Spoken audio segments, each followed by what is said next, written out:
À Trignac, les électeurs sont de nouveau appelés aux urnes ce dimanche pour le deuxième tour des élections municipales partielles. Les 3 listes sont qualifiées, mais les 2 listes de gauche ont décidé de fusionner pour faire barrage au maire sortant soutenu par le Front National. Jean-Michel Naga. Chez Claude Aufort, c'était la dernière ligne droite hier, la dernière ligne droite avant le dépôt de sa liste pour le deuxième tour de l'élection partielle. Le candidat PS est arrivé en tête dimanche dernier, mais avec un taux d'abstention de 46%. Il y a beaucoup d'abstentions, il y a seulement 200 voix d'avance. Alors c'est toujours bien de les avoir en avance. On se disait qu'on ne pouvait pas prendre le risque d'un retour d'abstentionnistes sur le deuxième tour. Il fallait faire la fusion pour sécuriser en fait la sortie en fait du maire actuel. La fusion avec la liste proche du front de gauche menée par Dominique Maëvins, un mariage de raison pour barrer la route au maire sortant David Pelon soutenu par le Front National, et cette étiquette FN est au cœur de la campagne. Ça pèse toujours, forcément, mais c'est bien dommage. Il faudrait plutôt gérer, au lieu de regarder les gens, il faut regarder ce qui est fait sur le terrain, le programme. On élit des gens avant tout sur un programme. L'étiquette politique joue évidemment par rapport à ce qu'on peut avoir comme appartenance, mais l'important c'est aussi le terrain. À mi-mandat, les clés de la mairie seront donc remises en jeu dimanche.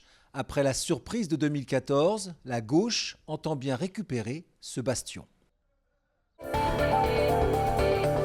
Après Malakoff et Bellevue, la ville de Nantes souhaite moderniser le quartier nord. Une concertation a été lancée avec les habitants. Benoît Balti. Un lieu de vie plus animé avec un cinéma et une piscine. Voici comment les enfants imaginent le futur du quartier Nantes-Nord. Comme la majorité des habitants, eux aussi ont participé à une grande concertation sur l'avenir du quartier. La plupart aiment leur quartier, déjà, je pense que c'est important.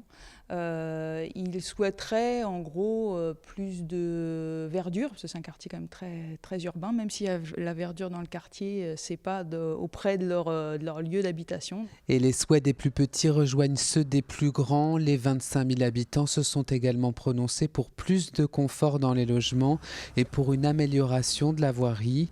Une manière de désenclaver ce quartier qui compte 5 zones prioritaires. La start-up SensorWake travaille sur un nouveau produit.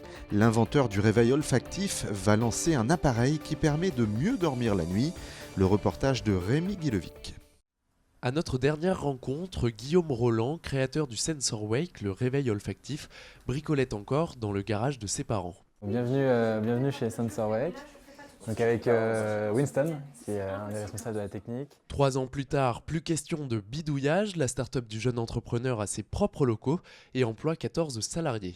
Et donc Madeleine, Web Digital. Il faut dire que les affaires sont florissantes. La jeune entreprise vient de réaliser une levée de fonds à hauteur d'1,6 million d'euros. Cette levée de fonds elle va servir à 2 choses. C'est financer et accélérer la croissance commerciale du réveil. Donc le Japon, la Corée du Sud, l'Asie, c'est un de nos objectifs. Et ça va également nous servir à financer le développement de Oria pour le développement technique et lancer la prod de Oria. Ce nouveau produit devrait être en vente d'ici la fin de l'année. Le but d'Oria est simple, permettre de mieux dormir. C'est une capsule qu'on met dans le produit. Cette capsule-là va se loger dans le produit et la nuit va diffuser un parfum relaxant pour favoriser l'endormissement et favoriser le sommeil. Il faudra tout de même compter 99 € pour se le procurer, un prix identique au réveil olfactif, écoulé déjà à 15 000 exemplaires. Mais comme le justifie son créateur, un bon sommeil n'a pas de prix. Rencontre avec Marie Auger qui expose au Temple du Goût. L'artiste nantaise travaille sur les mémoires de la guerre 39-45. Elle rend hommage ici à des enfants juifs victimes des nazis en les faisant revivre à travers la sculpture, la peinture, la céramique et même le film d'animation. Benoît Balti.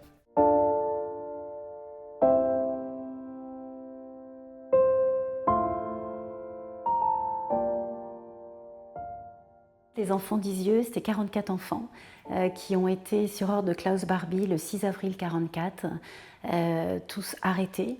Et donc, ils étaient juifs, ils venaient de toute l'Europe. Ils ont été transférés sur d'abord Lyon-Montluc, ensuite Drancy et ensuite à Auschwitz où ils ont tous été gazés.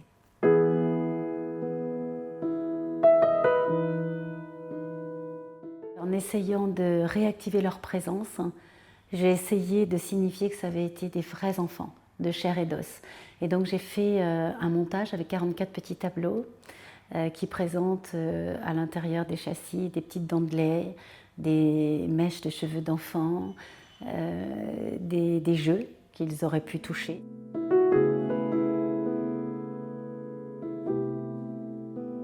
Ces enfants ont un savoir à nous transmettre dans ce qu'ils ont été de l'enfance en tant que petits humains et dans ce qu'ils ont vécu du sacrifice en fait.